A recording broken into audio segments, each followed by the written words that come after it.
presupuesto. El ministerio que va a tener más presupuesto después del MEF es el futuro Ministerio de Infraestructura. Un superministerio. Hemos invitado a Elizabeth Añaños Vega, docente de la Facultad de Arquitectura y Urbanismo de la Católica, ex viceministra de Vivienda también, para precisamente abordar este superministerio que quiere hacer el gobierno de Dina Boluarte. ¿Es viable la creación de este ministerio? ¿El riesgo de corrupción es alto? A partir de su paso por la administración pública, Elizabeth, ¿puede explicarnos si esta es una buena idea, tener un superministerio de infraestructura para cerrar esta brecha, para construir, para hacer obra pública? Buenas noches. Buenas noches. Buenas noches, Santiago y Cari, un gusto estar con ustedes.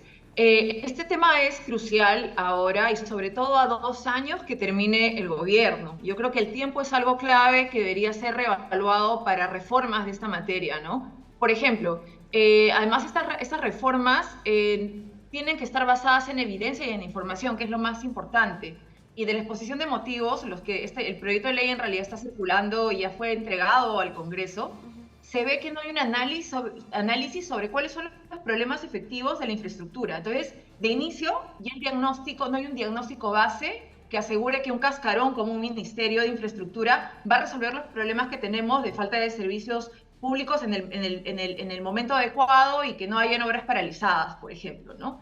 Y eso es importante porque la evidencia ya ha probado que hay varios temas que hay que atacar directamente, como es la capacidad de personas, de recursos humanos, que es lo más clave, el tema de focalización y priorización de proyectos. Les voy a poner un ejemplo. Yo antes fui directora ejecutiva de PRONIET, entonces ustedes saben que PRONIET es una de las entidades que está dentro de ese ministerio. Y además que tiene muchos problemas. Y todo el mundo sabe que funciona lento, que no entregan obras. Y en ese momento es lo que dijimos, ¿por qué está funcionando mal? Es porque cuando se crea PRONIET, venía del OINFRES. Y OINFRES, ¿qué es lo que se hizo? Se cambió de nombre y se puso a las mismas personas sin ninguna estructura nueva de gestión, de licitación, de priorización, de mejora de la institución. Entonces, que crees un cascarón como un ministerio no te asegura mucho. No te asegura si es que no respondes a los problemas de fondo, ¿no? Y en ese momento lo que hicimos fue, ok, creemos un programa especial como las escuelas Bicentenario. No sé si han visto ahora que las escuelas Bicentenario son las únicas que se están inaugurando. Claro, las licitadas gobierno a gobierno, ¿no? Las que se construyen con acuerdos entre estados. Pero ahí, ¿cuál fue lo clave, no? El gobierno a gobierno fue la forma en cómo se ejecutó. Esto nace en el 2019, cuando se planifica una cartera cerrada. Se hace un concurso, además de arquitectura, en donde se sacan modelos y expedientes técnicos de acuerdo a las zonas del Perú, diferentes, porque en una escuela de Lima no es la misma escuela de Loreto. Entonces tiene que haber una planificación técnica. Era una cartera cerrada, de inicio se planteó así, porque PRONIET, ¿qué es lo que pasa con una unidad ejecutora regularmente? Todo el día estás atendiendo solicitudes de todo el país, porque sabemos que hay 42.000 escuelas donde la mitad está en una situación crítica de colapsar. Entonces, si no tienes una priorización y programas que atiendan, que estén concentrados en ejecutar, con una modalidad de contratación nueva, con equipo y recursos humanos claves, con una estructura de monitoreo, que es lo clave, no puedes ejecutar. El problema de muchas organizaciones y programas del Estado es que ni siquiera saben cómo están ejecutando. A veces tienen un Excel donde hacen seguimiento. Cuando ya hay sistemas donde puedes identificar los riesgos previamente y ver que la infraestructura se ejecute. Y el otro problema es la calidad de expedientes técnicos. Mira, en junio del 2024 ha salido el informe nuevo de Contraloría, que cada vez reporta lo mismo y peor, ¿no? En donde tienes las obras paralizadas, ¿dónde se concentra, por ejemplo, la mayor cantidad de obras paralizadas? ¿El Ministerio de Infraestructura resuelve eso? No, ni siquiera está en la exposición de motivos. Y en los datos que da Contraloría, habla sobre que el gobierno regional concentra el 44% y el gobierno local el 19%. La pregunta es, ¿el Ministerio de Infraestructura va a resolver el problema de los gobiernos locales y los gobiernos regionales? ¿O también se les va a seguir dando recursos sin calidad técnica, sin recursos humanos, sin asistencia técnica? ¿Se dan cuenta que todo el grueso de proyectos no están en los ministerios y en los programas que se van a funcionar? están en las carteras de los gobiernos locales y los gobiernos regionales, que están paralizados, y en el informe de Contraloría dice, en su mayor parte, son por contrata, por licitaciones, y están 35% por incumplimiento de contrato, porque las empresas son muy informales, las pequeñas sobre todo, y discrepancias y controversias, otro 36%. Eso ni siquiera está incluido en la exposición de motivos, ¿no? Es decir, entonces, claro, este proyecto que ya se ha presentado y que tú nos manifiestas con lo que sería la creación del Ministerio de Infraestructura no tiene una estrategia y no aborda y no piensa justamente en el grueso del problema, que es en la gestión de los gobiernos regionales. O sea, no hay nada de eso que incluya o que diga cómo se van a absorber estos problemas. Exacto, porque además por ejemplo, PRONIET ya no ejecuta, transfiere recursos, pero tendrá en su cartera 10 proyectos que son los emblemáticos que quedaron desde hace tiempo, entonces no va a servir de mucho, porque además tienes un programa especial que está ejecutando bien, entonces mejor es, mira lo que se ha hecho bien, cómo lo puedes replicar en programas especiales, con planificación, con equipo ad hoc, entonces eso más bien tienes que replicar, pero en la exposición de motivos ni siquiera está. Claro. Hay otro problema, sí. Díganos el otro problema, que quería acotar ahí nada más, ver esta idea de que tengo la sensación, y a partir de la historia quizá reciente, de que lo que ha funcionado en obra pública han sido esos proyectos distintos, esas pequeñas como islas de éxito. Nos hablaba de los colegios bicentenarios. Pienso en Legado, por ejemplo. Claro, donde está muy controlada la corrupción, donde tienes cláusulas, proyectos BIM, modernas formas de construir, de administrar recursos, de monitorear. Los objetivos y la estrategia es clara frente a un proyecto, ¿no? Exacto, pero son pequeños todo, ¿no? proyectos, o sea, no es un superministerio el que resuelve todo, son como casos, islas de éxitos, casos de éxitos. Puede ser que eso se pueda replicar a la escala de un superministerio, porque claro, personal te falta, ¿no? Y esto de PRONIET es revelador, que PRONIET ejecute la mayoría de sus proyectos en municipalidades o gobiernos regionales, finalmente no resuelves nada centralizando a PRONIET en un nuevo ministerio, ¿no? Esto no sabía que PRONIET tenía que no ejecutaba tanto PRONIET, o sea, que PRONIET más bien entregaba la plata. La verdad que ahí pierde total sentido, claro, ¿no? O sea, más bien fortalece a PRONIET, es que PRONIET ejecute. Esa sería la salida. PRONIET, en contexto para los que quizá no entienden la sigla, es, digamos, la unidad constructora del Ministerio de Educación, por decirlo de alguna manera, ¿no, Elizabeth? Y además, claro, ya tienes un proyecto especial que está haciendo las 75 obras como los nuevos emblemáticos, ¿no? Lo que hace PRONIET en realidad es da mantenimiento a los colegios y soluciona temas del día a día de emergencias. Entonces, ahí tienes que conocer bien las instituciones, y ahí va el otro problema del Ministerio de Infraestructura. Por ejemplo, FONCOES, cuando FONCOES ejecuta por núcleo ejecutores, es una modalidad diferente de ejecuciones, le da como asistencia a una organización local para construir, que eso existe y funciona bien en zonas rurales. Lo estás mezclando con instituciones como Legado, que tiene otra modalidad de construcción, y lo estás mezclando además con programas que tienen diferentes como... O Provías, por ejemplo. Todo. Entonces, claro, Provías, imagínate, un Provías con un FONCOES dentro de una misma institución. Claro. Y además, por ejemplo, tienes el Ministerio de Vivienda. Dentro del Ministerio de Vivienda, y que yo lo conozco como he estado ahí, tienes los dos viceministerios, el de saneamiento rural, y dentro de vivienda tienes vivienda rural. Si es que ya dentro de un ministerio, cuando nosotros cruzamos la información, vimos que se cruzaban en 4%. Quiere decir que cuando los proyectos que hacen vivienda rural construyen viviendas, y los que hacen saneamiento rural ponen agua y saneamiento, pero nunca es en el mismo centro poblado, solo se cruzan en 4%. Imagínate, esa descoordinación que hay en un ministerio pasa. ¿Qué aseguras? Que haciendo un cascarón con un ministerio de infraestructura vas a tener proyectos integrales. Y además, en este nuevo proyecto que está el programa que da agua a las zonas urbanas, el programa de saneamiento urbano, pero no está el que hace pistas y veredas. Ese no se ha incluido dentro del proyecto. Por lógica tendría que estar, pues, ¿no? O sea, un tema de criterio. Claro, todo lo que construyes, ¿no? Un tema claro, desde las formas. Estamos discutiendo, amigos, el concepto de este Ministerio de Infraestructura. Estamos con Elizabeth Dañaños, quien fue viceministra, entonces tiene conocimiento de cómo opera la entraña, mucha corrupción también. Justo me ha parecido, digamos, que los programas que he ido leyendo que van a integrar el nuevo ministerio son espacios que han sido por años, o siguen siendo, espacios bien corruptos. Las Provías, Proniet. El nuevo club de la construcción, dices. Me parece. No sé cómo ve esa situación, Elizabeth, porque hay alto riesgo de corrupción en eso, ¿no? En volver a centralizar todo en un cascarón, como dijo. Si es que no tienes identificado cuáles son las funciones claves, cuáles son los problemas de la infraestructura, obviamente va a haber desorden, y cuando hay desorden, hay corrupción. Además hay un tema clave, ¿no?, dentro de la propuesta, que juntan la planificación en infraestructura con la ejecución de infraestructura. ¿Qué pasa ahí? Esto no está recomendado por ninguna institución que tiene experiencia en hacer infraestructura. Por ejemplo, el Reino Unido tiene una entidad que planifica independiente y que te da la visión a largo plazo sobre qué infraestructuras necesitas.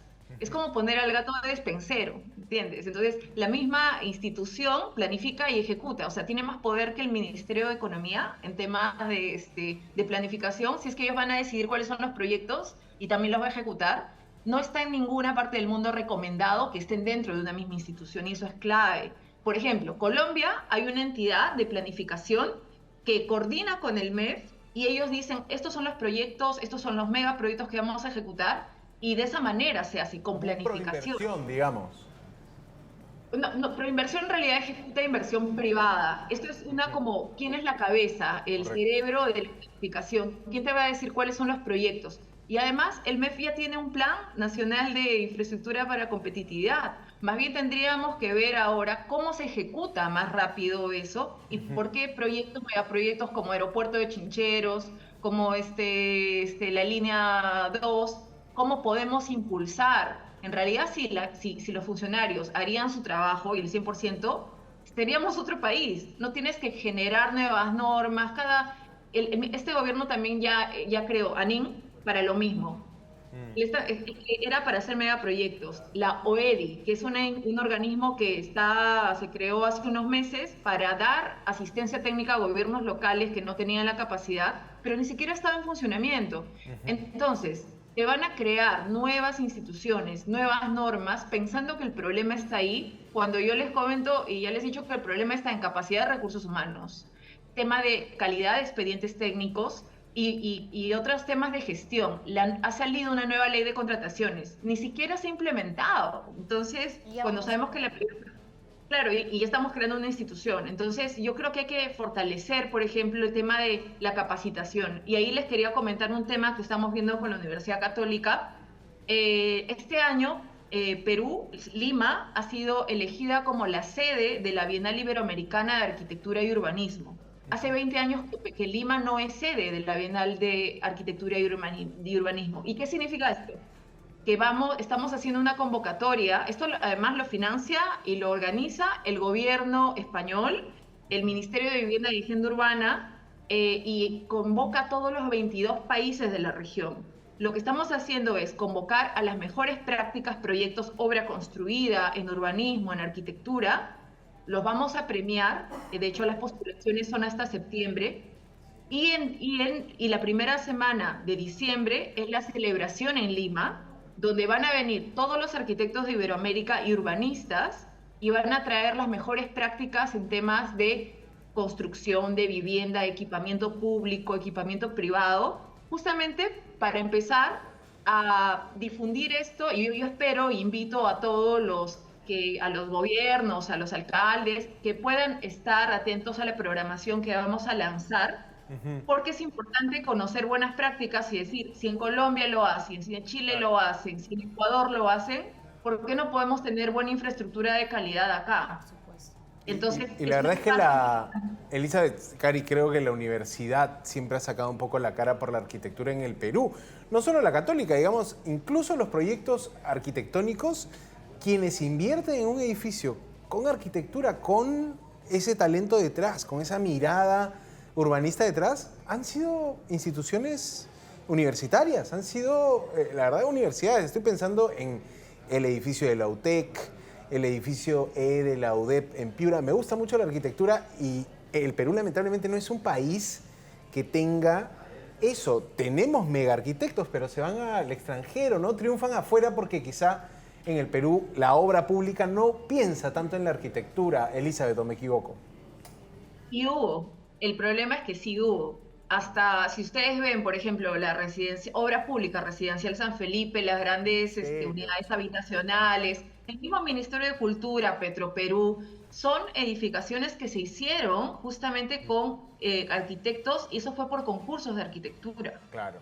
Si ustedes ven, por ejemplo, en Colombia, en México, muchos de los edificios públicos se hacen por concursos de arquitectura y porque además el problema en Perú fue el cambio de la norma, de la ley de contrataciones, donde antes habían concursos y en un momento se estandarizó y el problema es que no puedes contratar un edificio como contratas papel higiénico.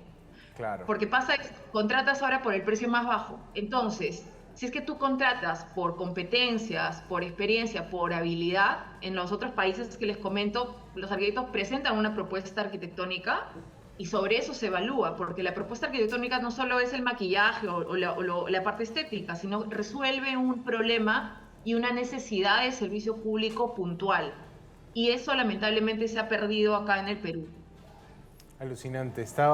Justo estaba viendo una publicidad que destacaba lo que luchó Australia para, como país, mandarse a construir la ópera de Sydney, ¿no? Que ahora pues es un emblema de Australia, ¿no? O sea, decían, no, es un gasto insulso, ¿cómo vas a hacer esto? Esta ópera que tiene así como, ¿sabes? Que es una construcción alucinante, ¿no? Que tiene capas y eso. Bueno, ahora el país se pagó la obra, es el punto turístico de encuentro, o sea, la arquitectura impacta en los países fuerte, ¿no? El urbanismo, el concepto, pero es algo de lo que creo que estamos algo lejos. De todas maneras es interesante discutirlo, Cari, que la gente se dé cuenta también, ¿no? Y este ministerio va a ser un espacio de corrupción. Me temo que si el Congreso lo aprueba, en el Congreso se reparten también ahí un poco, o lo que creo es que destinan las plazas o las partidas presupuestarias para sus regiones y tal. No puede ser que ahí también se genere esta situación de puertas abiertas a la corrupción, Elizabeth, para terminar.